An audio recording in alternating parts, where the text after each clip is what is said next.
高达 C 的原本也是要与外星生物战斗的吗？不知有多少小伙伴跟我一样啊，在看完高达 C 的中鲸鱼化石以后，又看到了国行者中的宇宙探索计划，以为接下来就要快进到与外星文明交流了，结果交流没等来，却在00剧场版中找到了似曾相识的剧情。那么 C 的中的鲸鱼化石到底意味着什么？剧中的太空探索计划又是什么呢？今天啊，就让我们来聊聊这个话题吧。其实 C 的整体的故事架构就是以人类探索太空的准备而展开的。当世界上第一个调整者乔治·格伦向大众公布自己是调整者这一事实以后，可以调整创造人类的并不只是神这一说法便流传开来，进而使传统宗教势力几乎濒临灭绝。之后呢，由木星陨石带带回来的鲸鱼化石更是进一步让人类的思维从持续了成百上千年的地缘、宗教等冲突中解放出来。虽然各大联邦之间的隔阂很难在短时间内消除，但对宇宙的憧憬已经是在一定程度上团结了相当数量的人类。而为了适应对宇宙空间的探索，调整者的批量化生产也在自然而然的进行。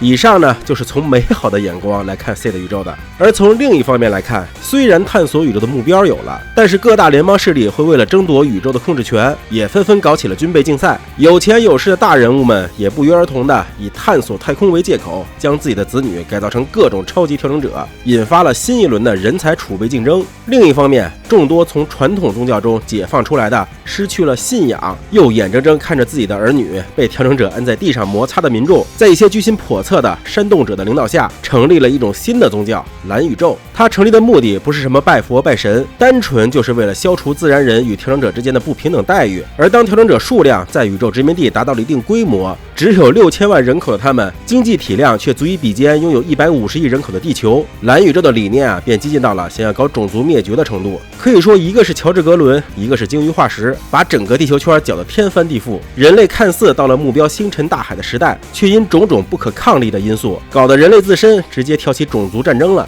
甚至为了打种族战争，原本相对太平的地球圈也因对 Planet 的态度不同而起了内讧。最典型的就是大西洋联邦吞并了南美合众国，欧亚联邦对 Planet 支持者的镇压，以及剧中奥布的2次灭国之灾，属实是一种讽刺。所以说，很多当初看高达 C 的比较深入的观众，看到00一上来要根除战争，完成人类大一统，又在剧场版直接与外星文明对话的场面时，都不得不由衷感叹一句：这简直就是高达 C 的本该发展的方向啊！只可惜高达 C 的在调整者与自然人之间的冲突的描写，有些过于符合大家对种族战争的理解了，让这2拨人和好确实有点天方夜谭。关于这一点呢，我以后也会开视频单讲。回到刚才讨论的话题，为什么说 C 的宇宙的人类早就做好了探索外太空的准备了呢？首先，在殖民方面，除了近地球轨道的各大殖民卫星，人类也早已征服了火星，并在上面建立起了实验型社会，也就是命运计划的前身。这为人类在未来宇宙播种的形式提供了参照样本。其次，像第1季中出现的创世纪，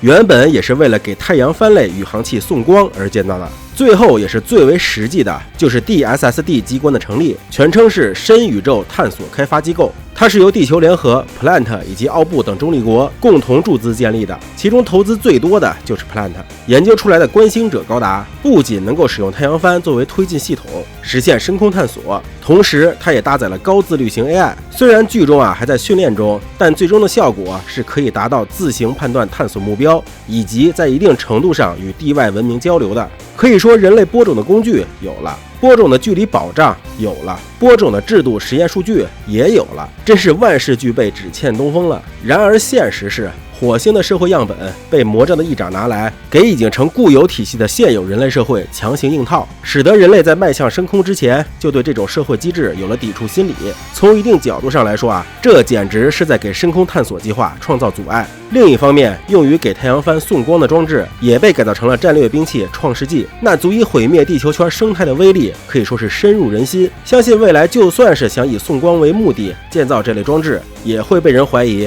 你是不是又想搞创世纪，这等于是又给深空计划上了一层枷锁。而最关键的 DSSD 机关，由于研究出来的东西在军事领域又有相当大的实用空间，使得该机构就算已经委曲求全，将不少技术共享给各个势力的军方，以求能够获得继续研究的机会，但怎奈人员都是以科研水平更高的调整者为主，最终也难逃地球联合，确切的说是蓝宇宙的魔爪，受到了武力袭击。虽然主要研究者逃过一劫，但研发进度也受到了相当大的影响，它中立无援的弱点也是暴露无遗，研究前景只能说是路途堪忧。那么以上呢就是关于高达 Seed 中人类深空探索主线的介绍了，不知大家看完以后对高达 Seed 的故事是否有一个新的认知呢？欢迎各位在评论区留言。好了，今天视频这么多，希望大家多多点赞支持，我们下期再见。